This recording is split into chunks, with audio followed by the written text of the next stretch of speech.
Yes. Thank you everybody for joining us today. We are here with our Sisterkeeper, Miss Toyin, who will be taking us through advocacy and storytelling. And I just want to say this is our third Sisterkeepers talk on Zoom, and we are all excited for it. And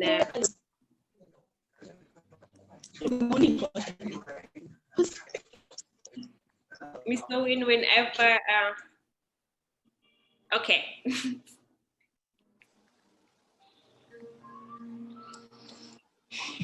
Yes. So hello everyone. I hope you are all okay and doing very well. You can unmute for now and we can chat. Hey Irene. Hey Zaitina, how are you? Hey Olua, how are you? Hey Nab, how are you? Hello. Hey, hi. How are you? Hey Rose, welcome. Okay. Good to be here. Thank you. Miss Toyin, are you ready? You are muted. Okay, yes. Yes. I am just bear with me, just trying to tidy up stuff here. I'm so sorry. Okay. Thank you. Yes, can everyone hear me? Sorry. Can everyone hear me? Yes, if we can hear, you can hear how we can it put seems a little choppy. Yes. Sorry? Hello? Hello, Mr. Toyin. Yes. You are going in and out?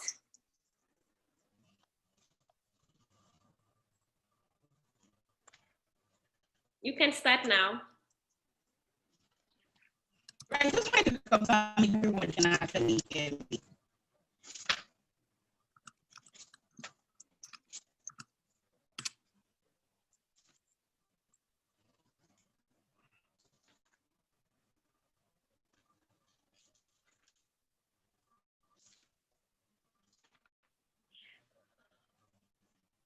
Okay. All right, I think I'm ready now. Okay, good. Everyone sees ready, and then the floor is yours now. Okay.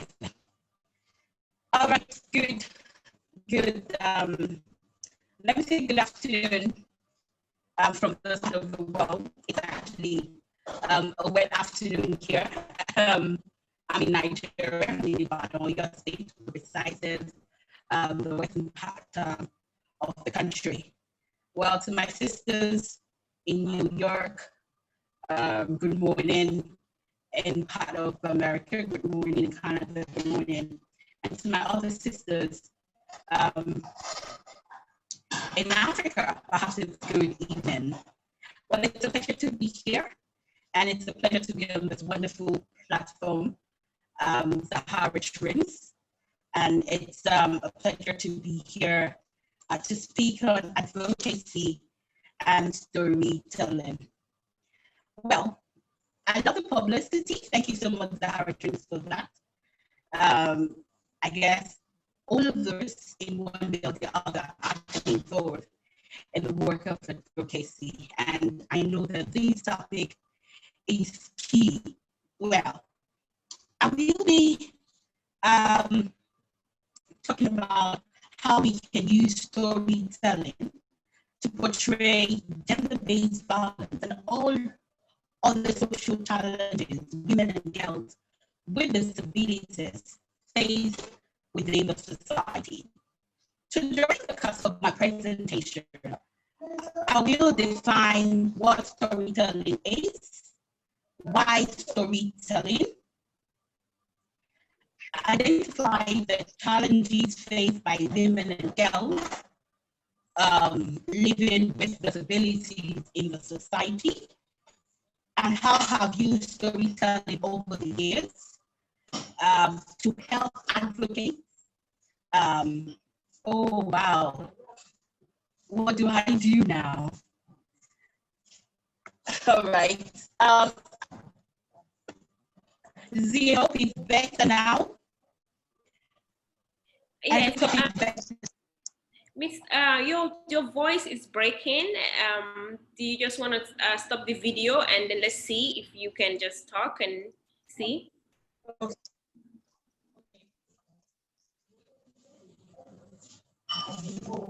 All right, is it better now?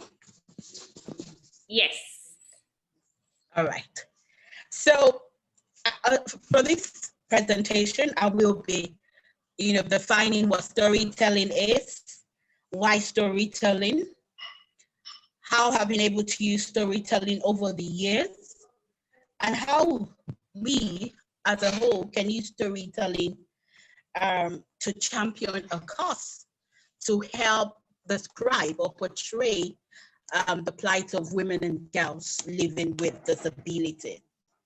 Let me start with a quote from Chimamanda Ngozi Adichie, who is a writer and a public speaker who addresses social issues such as gender, race, and social status.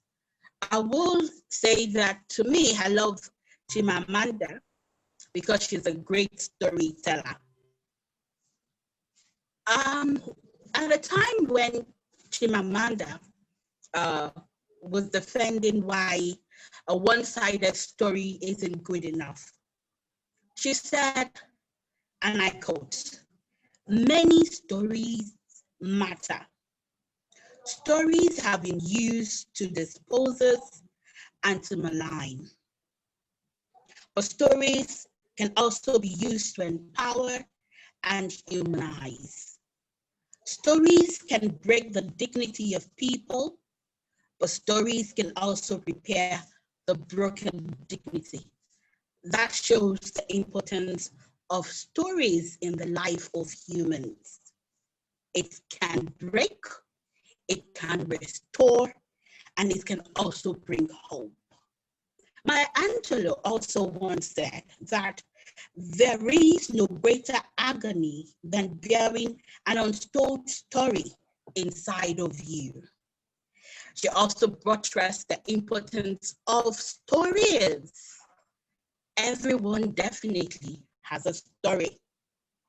From this quote, you agree with me that stories are important features in our life. Every one of us has one story or the other, or I've had one story at one point that have moved us to either cry, to tears, or has actually brought hope to us. But then, what is storytelling? Or what is the art of storytelling? Storytelling is a means for sharing and interpreting experiences. It can be used as a method to teach ethics, values, and cultural norms and differences. It can also be used to bring out importance of issues that matter and how it relates to people. I remember while growing up, there was a particular TV program that I enjoyed so much. It was aired on national TV here in Nigeria. The name of the program was Tales by Moonlight. I don't know if anyone listening to me or watching me is from Nigeria, if you remember that program. That program was Yes. Okay, that program was specially designed for children. They used the act of storytelling to teach children different forms of values and customs and cultural norms that we have in Nigeria, to shape them to be better individuals, to shape them to be better adults within the society. That is the power of storytelling. Now, why storytelling? Why not some other means? Well, storytelling works because as humans, our brain is wired to remember narrations. and is equipped to experience it as it's being told. Research has shown that storytelling has been the oldest and most beautiful tool used to affect change in the society. And personal stories detailing the challenges one faces are easier to connect with and bring out our ability to empathize with the storyteller. In that way, stories can influence people and bring in the desired change. Now, before I proceed, I want us to have these few questions at the back of our mind. What is your story? Can it heal? Can it affect change?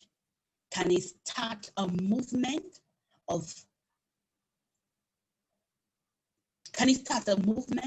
against bad, harmful cultural practices that violate the rights of women and girls?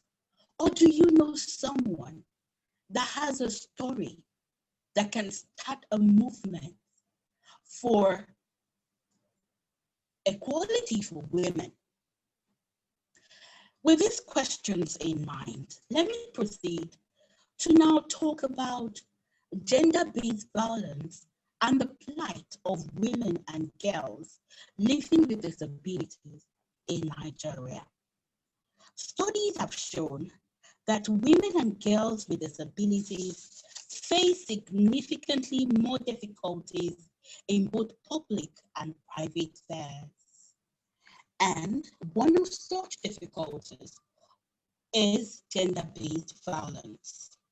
What really is gender-based violence? This is violence that is directed at an individual based on his or her biological sex or gender, whether occurring in public or private life. And it comes in various forms: physical, sexual, verbal, emotional, psychological, threat, economic deprivation, educational deprivation, and lots more. It is sad to know that gender-based violence is no doubt more like a culture in Nigeria and even Africa as a whole. Some have even described gender-based violence as a global pandemic that affects 1 in 3 women in their lifetime. The numbers, I tell you, are staggering. 35% of women worldwide have experienced either physical and or sexual intimate partner violence, or sometimes non-partner sexual violence. Globally, 7% of women have been sexually assaulted by some other than a partner. As many as 38% of murders of women are committed by an intimate partner. It is sad to know that women and girls living with these disabilities are not left out. Studies have shown that this group of women and girls are more at risk of violence because of their gender, disability, and low income status. Sadly, women with disabilities are 2 to 4 times more likely to experience intimate partner violence. They are often abused by those who should care for them, which include their parents, siblings, husbands, neighbors, and friends. Now the question is, how can we use the act of storytelling to portray these challenges? How can we use storytelling to describe the plight or ordeal of this group of women? As a broadcast journalist, I've been able to do this successfully with my radio programs or with my radio shows. I bring their stories to the fore. It is sad that some of these stories are underreported by journalists, but I think things are changing. Women and girls are having the courage to speak out, to tell their stories. But when it comes to people, when it comes to women and girls with disabilities, we really have a low number of this group of women come out to share their story. Over the years, I have heard these women share their stories in pain. These girls share their stories and wanting justice.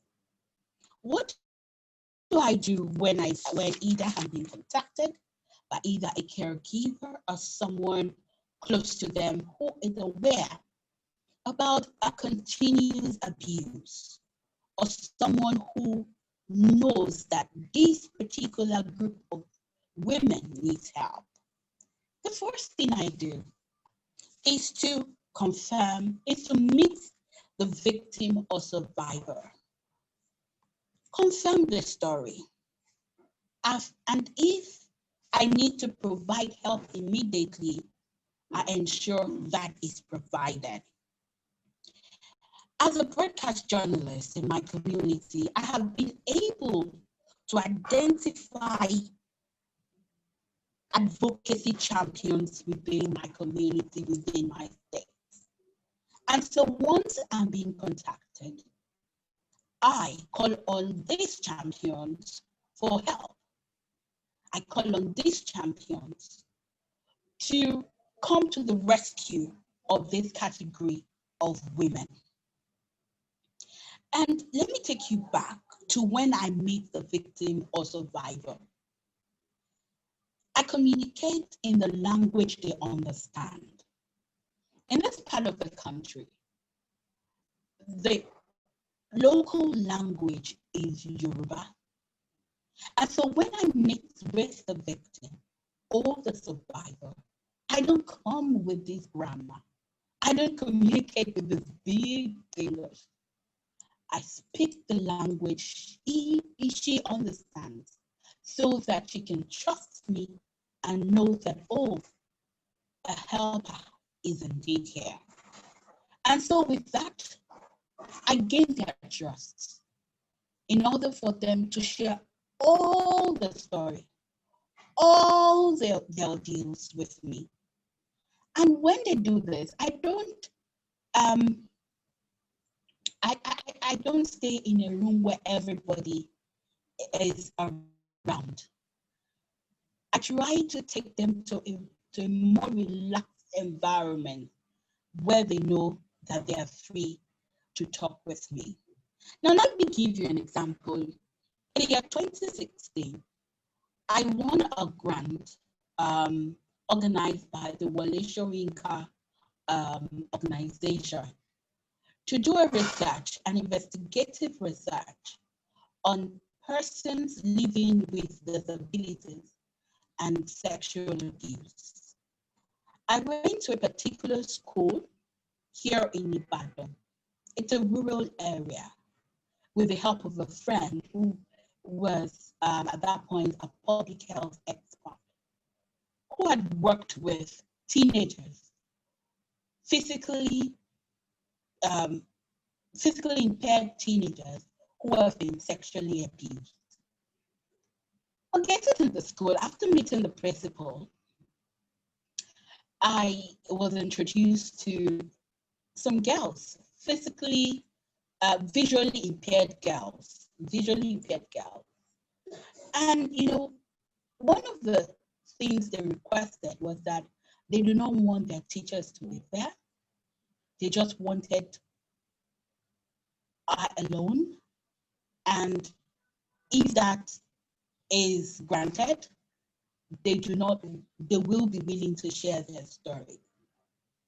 And it will amaze you that when they started sharing their stories with me, I was moved to tears, because this set of girls have a particular, thing that was common to all of them. They were abused by someone who was meant to take care of them, their caregiver, an uncle, an aunt, an uncle, a neighbor, And a boy that was also abused at the age of 16 was abused by his caregiver, someone who was meant to guide him when everyone was not around. It's so sad. After hearing their story, and after one thing I've observed with persons with living with disabilities, especially because I think I get to connect more with teenagers and women who are visually impaired. I don't know how that happens, but mostly these are the set of women and girls that either call me, want to speak with me to narrate their stories. One of the things I have come to realize is they're very sensitive, even though they can't see you. They can feel you. And so sometimes they want to touch you to be sure that they're safe. So one of the things I've come to learn is that I have to be relaxed. I don't have to be in a hurry. And then sometimes most of them do not want justice. They just want to tell their story. They want to just get free from this pain that they've been keeping for so long. And so when they find someone who seems to be interested in their plight, they're indeed happy. So as a broadcaster, I've been able to use my work to bring these stories to the fore, bring these stories on air. And once I narrate the story, I don't add to it. I say it as it is. And sometimes when I request, if they can come on air to share this story by themselves, I don't interrupt them when they're sharing their story. I allow them to share their story. This has actually helped me to connect with more and more women and girls living with disabilities to want to share their stories with me. And also, this has also helped me to have like meetings with government officials who work with agencies that are specialized in taking care of this group of people. In the month of April, I was contacted by Twitter, that's social media, from an organization in Abuja, that's the Federal Capital Territory, that there was a particular deaf woman in my community. She wasn't abused, but who needs help. She has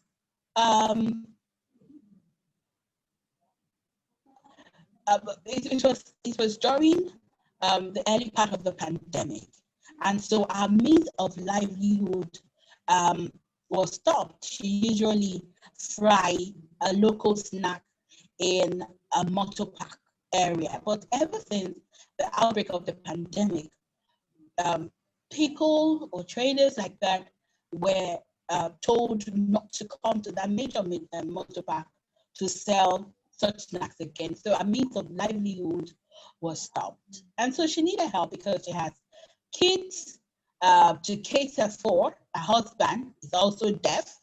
They live in a rural area that I've never been before. But when I was contacted, I didn't have a choice than just to visit this woman. I visited her, I saw a plight, and I knew she needed immediate help. And since I've been able to identify advocacy champions, even decision makers who are passionate about what they do or passionate about my own cause, I was able to call a special assistant to the governor, special advisor to the governor on issues that has to do with persons living with disabilities. When I narrated the story, the first thing he asked was, have I confirmed? And I said, yes. Have you been there? I said, yes. Do you have pictures? I said, yes, I have pictures. I shared this information with him. shared the pictures with him, and he was convinced. Immediately, he sent 50,000 naira to this family. And up to this moment, this family has been on a scholarship by the government. They provided employment for this woman. They also provided a comfortable apartment.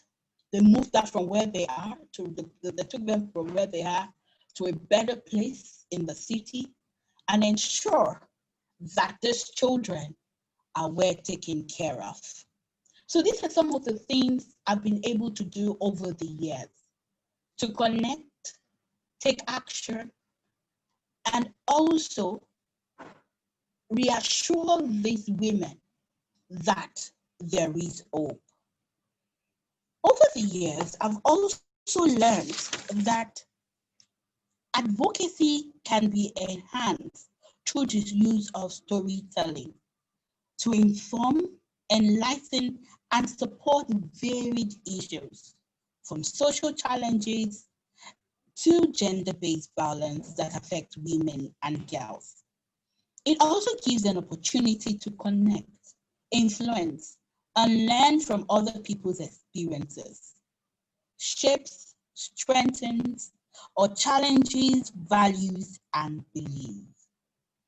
Like one poet once said, that personal stories have power to move people from apathy to empathy and to action.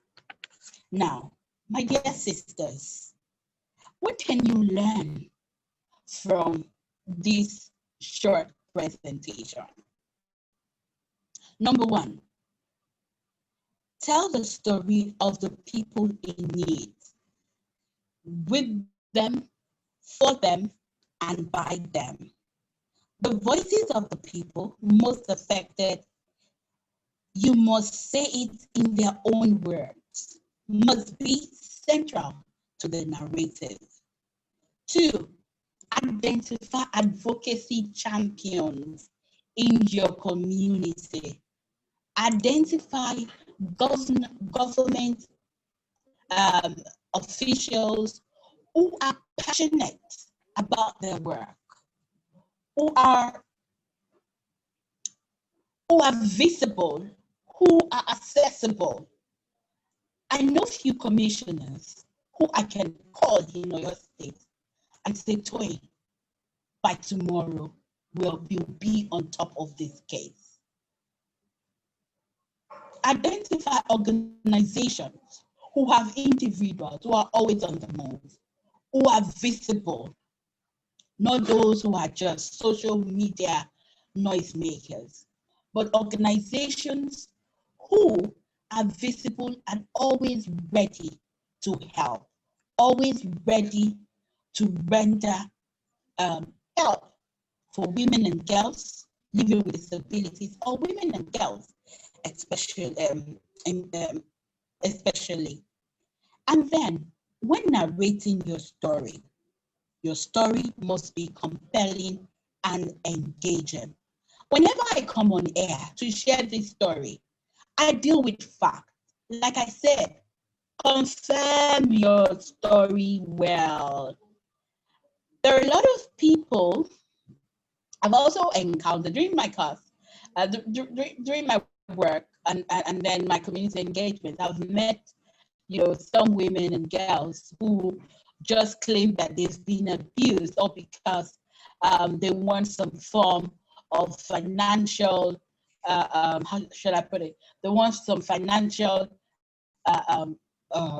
gain from either the perpetrator or something, or they just feel like punishing the perpetrator or something. So you must be sure that this story is genuine. So come with facts, be engaging, because when you combine emotion and acts, human narratives and number is key when you use storytelling for advocacy, because this will engage your audience, it will trigger connection and inspire action. I don't know if all of us are familiar with this phrase, stats tell, but stories sell. That is, data never lies and stories do sell. Now, if you remember the questions I asked in the middle of this presentation, do you have a story? Can your story heal? Can your story start a movement? Or do you know a story of someone that can start a movement against harmful practices, against women that violate their rights?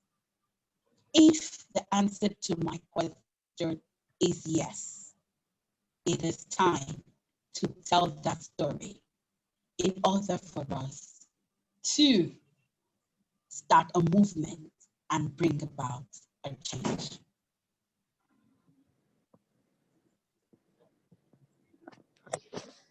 Hello? Thank you. Hello, Toyin, we're here.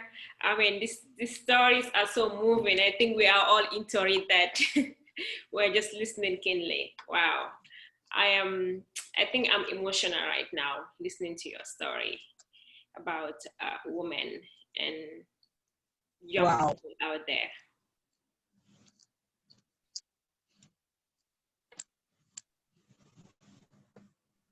Can you hear me, Toyin? Yes, I can hear you. I can hear you. Okay. Good. Can you hear me? Yes. Okay.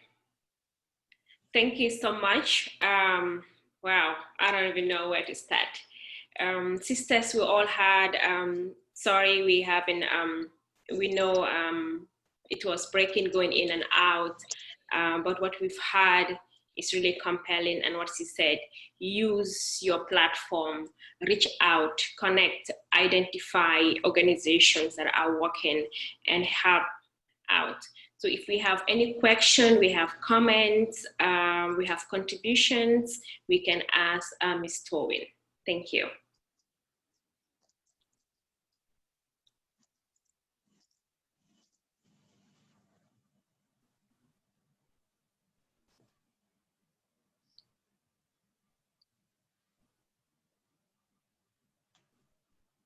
Hello? Hello? Yes. You can unmute yourself and ask questions or contribute. Yes, Rose? Yeah, so I guess I would like to know, I've been hearing a lot about how storytelling is very important, a great way to, spread your message and to share vulnerabilities and empower other people. And, you're talking about how it's important to, have a good story that has facts, but also is intriguing or, it brings the listener in. Is there a format that you could maybe help us with or reference so that when people are trying to create their story that they feel like they're, doing it in a good way? Oh, beautiful, beautiful. Well, I'm talking from a broadcast journalist point of view. For writers, this is quite different. But what has actually worked for me over the years is that when narrating these stories, it is essential that we focus on the challenges of this group of women. I'm referring to women and girls living with disabilities, their challenges, not the person and not the person in question, but the challenges they encounter, and also ensure that you promote their dignity, their security, their resilience, and well-being. It goes a long way to help, develop your stories. Like I also said, that data is very important. There is also the need for you to do a research on how peculiar, gender-based violence among persons living with disability is within your community. You must always, back up whatever you say with fact. And apart from focusing on their challenges, it is also important to also combine emotions. Put a little bit of emotions into your stories, because this would, help to trigger action. This would help to inspire action. So, like I said, one, focus on their challenges. You need facts, you need data. And number three, combine your stories with emotion. And this will actually help to trigger and inspire action. I hope I've been able to answer your question. Yeah, great. Thank you. Thank you. Thank you, Rose. And like she said, let's promote and their well-being, and then talk about their challenges, because there are a lot of challenges out there, especially at this time where we are. Anyone else want to ask a question or contribute? Sisters, you can just unmute yourself and ask or contribute. Adeng, you want to come in? Uzo, you want to come in?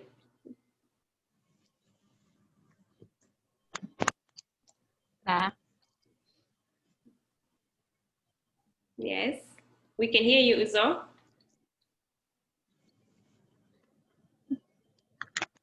No, I'm just coming in, please. Oh, okay. Yeah. Irene, do you want to come in and share?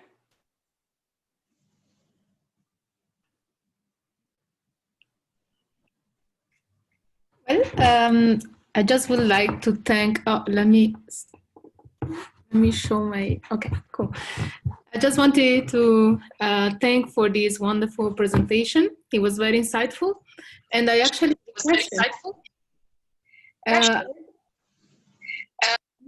okay, I kind of hear some echo. Yeah.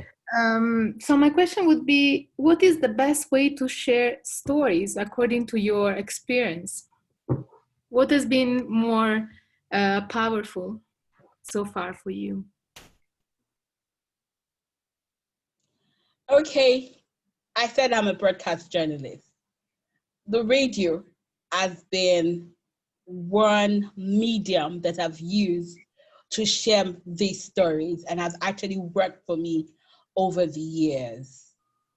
And it has really, really worked for me. And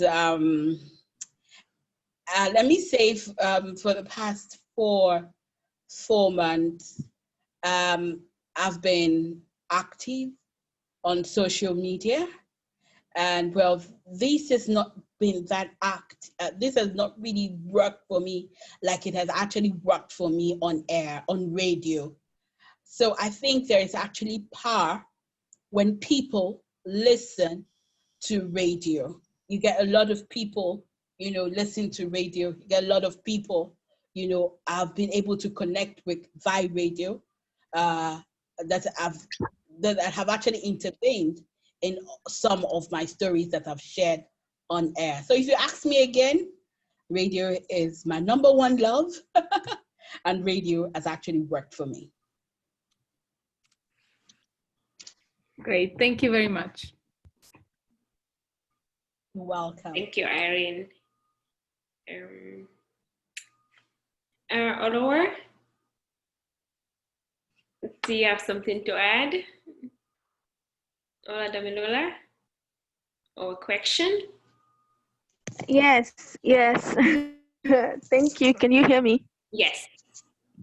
Thank you, Madam Toyin, for this session. I really gained a lot, given the fact that recently I've been trying to incorporate more of storytelling into my social work. I have this blog that Forbidden Topics that basically shares stories of women all over the world on issues such as gender-based violence, inequality, career ambition, and all that. But then I have a question. It happened that one of the stories I once shared, it was about a young lady who went through a depression mode because her parents separated as a child. She was being passed from one family member to the other, and it's made her feel detached as a young lady, that she just doesn't want to connect with people on a long-term level, relationship-wise. She says she can't handle relationship, that she poured all that energy into work and academics, but recently she's been learning to let go, to forgive her dad who abandoned his family and all that. So I shared the story, and her uncle messaged me. I didn't know the uncle, I know just the girl, and the uncle just went on, how dare you, like, how dare you expose the family secret. Like, I was like, okay, she gave me consent. Like, I didn't share the story without the consent of the lady. And if you're going to be speaking to a person, I'm not the person you should talk to. Go to your niece and converse. So my question is, at what time is it wise to pull, like, to draw a line when you're telling stories, like such kind of very sensitive stories? When is it wise to, draw a line or pull the plug? Thank you, ma. Oh, this is a very important, this is a very interesting question, very important question. It's not as if it's been so smooth for me.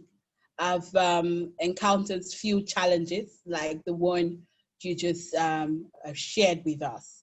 Now, let me give you an example of one that happened recently this year in the month of January. I shared a story on air of an 8-year-old girl who was defiled by her uncle in Abuja. They actually came to Ibadan for a holiday. The parent actually passed through a terrible divorce, and so the mom was able to get the custody of the child of this girl for just few days to spend the holiday with her. And so they came down here in Ibadan to meet the mother's sister, that's the girl's aunt. And so it was it was in this process she had to share with her mom what she has been passing through in her father's house, because the father actually got the custody of the girl. And so the mom didn't have the privilege to see her for so long until that period. And so the girl now told her that a particular Uncle Miracle has been defining her since the age of 6. And how did I get to meet this woman? How did I get to meet this young girl? I started a program on radio called Unspoken. The program was basically to focus on all forms of gender-based violence and violence against children. And it was in the process of us going on the street of Ibadan to hear people's opinion, if they're even familiar with gender-based violence, if they even know anything about it, that we met this young girl. And the way she articulated her story and the way she reacted, that she knows about abuse and all, we were shocked.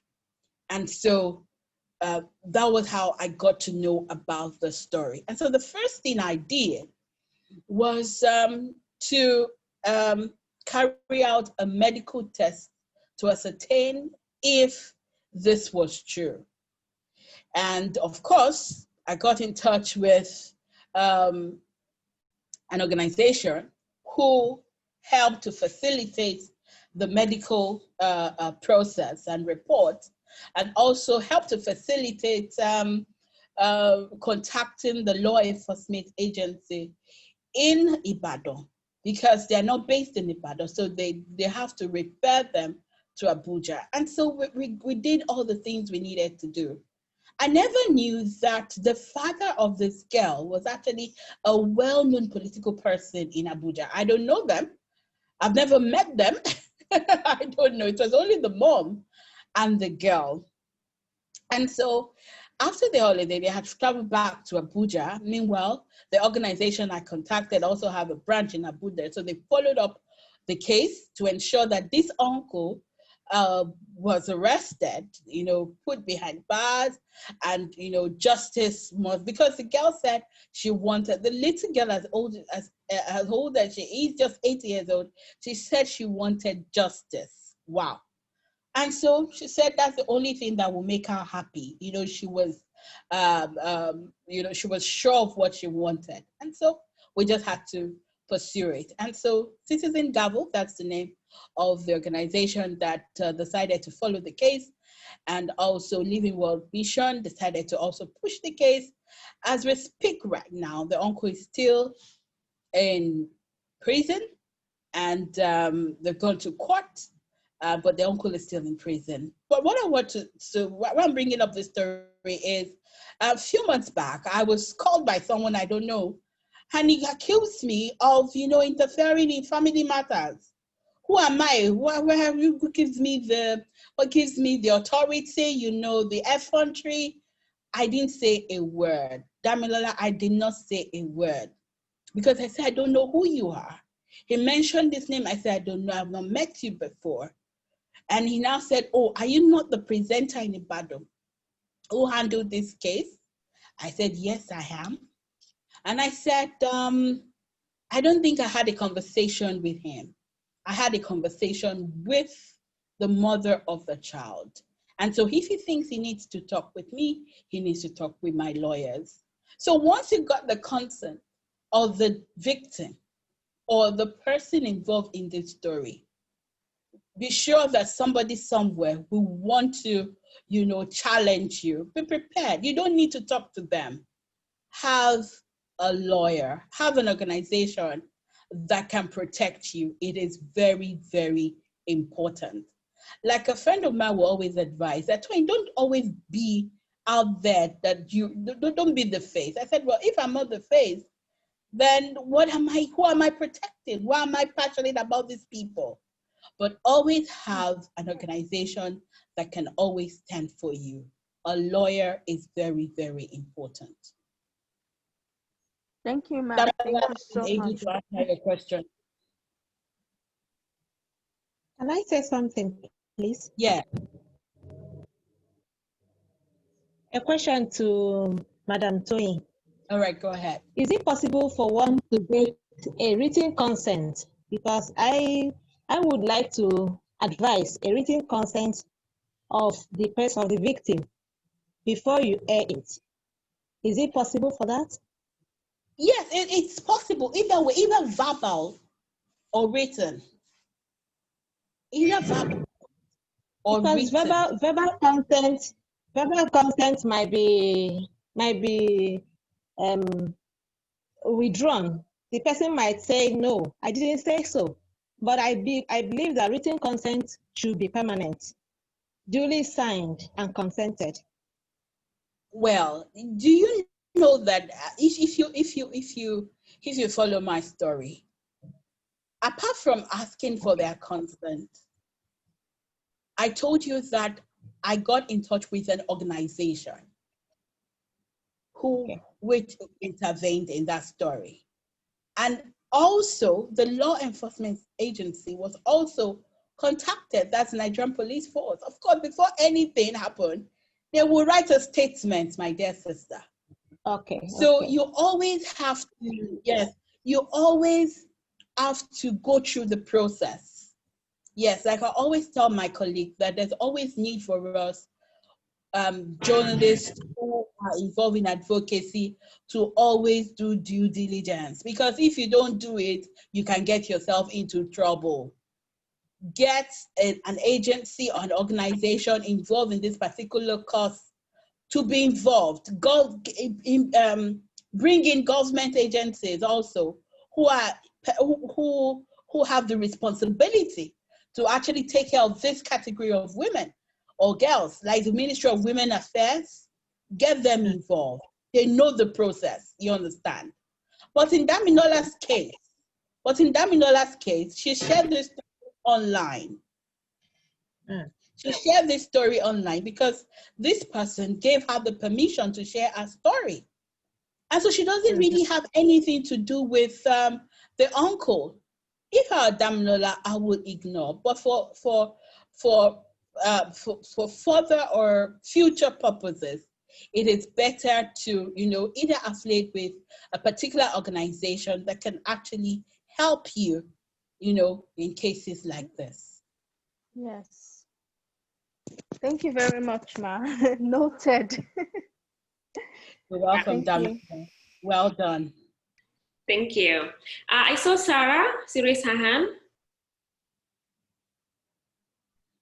Sara, can you hear me? Yes, hi, how are you? Can you hear me? Yes. Yes, I can. Thank you very much to Toyin. I hope I'm saying the name correctly for your presentation.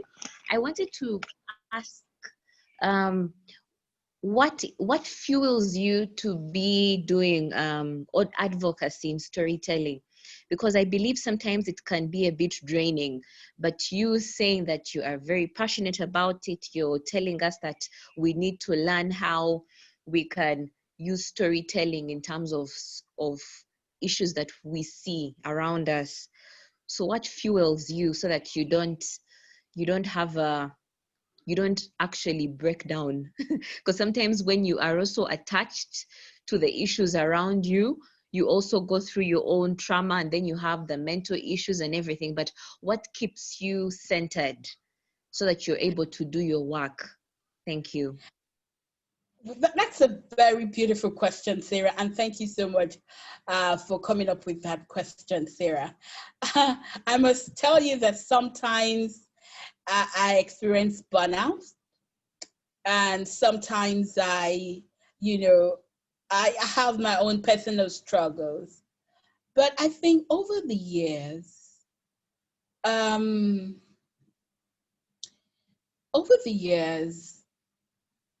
achieving great results and seeing smile on the faces of these victims has actually helped me to continue in this work. Let me actually give an example. 8 years ago, I started an advocacy for teenagers, adolescents, on their sexual and reproductive, health and rights. I started a particular workshop, seminars. I do organize it year in, year out for adolescents. We come and discuss about sexual abuse, the reproductive right, health, and all. And each year preparing for this, event sometimes could really be draining. Sometimes I experience burnout. And at the middle of preparing, at the middle of, ensuring everything is set, you hear sponsors withdraw, sponsors say they're tired, government officials say they can't come. And then, I'm like, oh, once we're done this year, I'm going to take a break the following year. But the constant messages or feedback that I get from even teenagers or people who are not victims, fuels me to want to organize this event the following year. Same with, my advocacy with women and girls. I get emails, I get text message, in fact, sometimes calls from people that, oh, what happened? We didn't hear your voice today. Oh, you're doing a wonderful job. Well done. Keep it up. Okay, let me share this. I think I shared this with Ume. I resigned from where I used to work for 13 years. I resigned from the radio station in the month of April. And so I told myself that, oh, I've been working for almost 15, 16 years. I need a break. I just need to relax and, I need to take care of myself. It will amaze you the number of emails I have received. We've not heard your voice on radio. We miss you. In fact, the more calls I get from women who are in distress is even more than when I was, still in that particular radio station. And it will shock you that just last week, Friday, I was called by the chairman of my organization to please come back to work. People have missed you. Your listeners have missed you.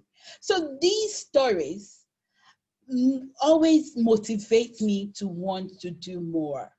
But over time, I've learned to know how to take a break when I need to take a break.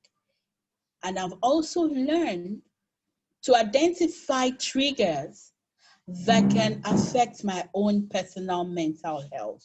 So I already put that, or I'm also in the process of putting that in check. I will tell you, this journey is not an easy one. It takes a lot of determination, perseverance, resilience to want to continue. Have I answered your question, Sarah? Wow. Hello? This was powerful. Thank you so much. We have only 3 minutes before we wrap up. Do we have one more question or contribution before she gives us her final goodbye, key messages? Zaytuna, you want to say something?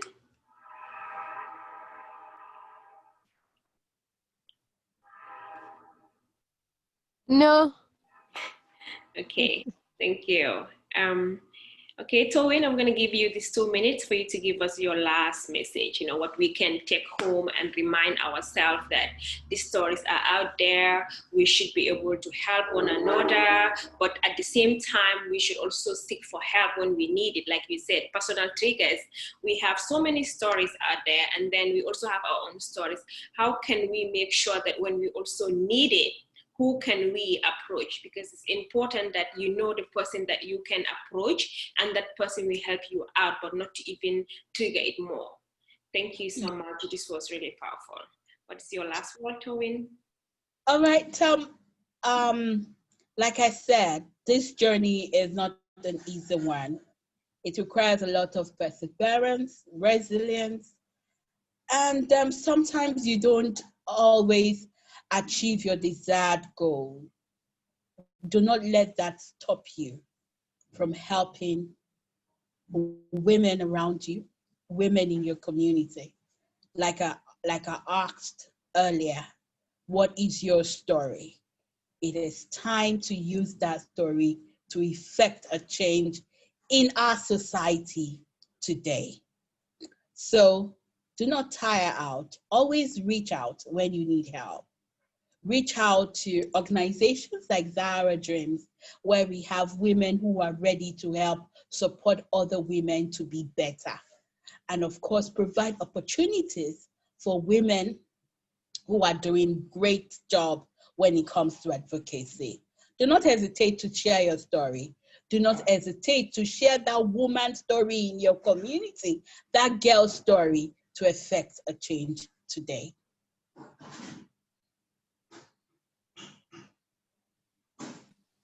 Thank you, thank you.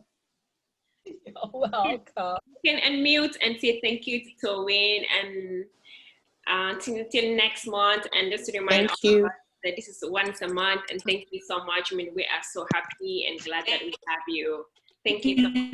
Next time. Thank you so much. Thank you so Thank you, good job. Thank you. Thank you. Bye. Bye. Bye. Bye. Bye. Bye. Bye. Thank you. Bye. Thank you. Bye-bye. Thank you.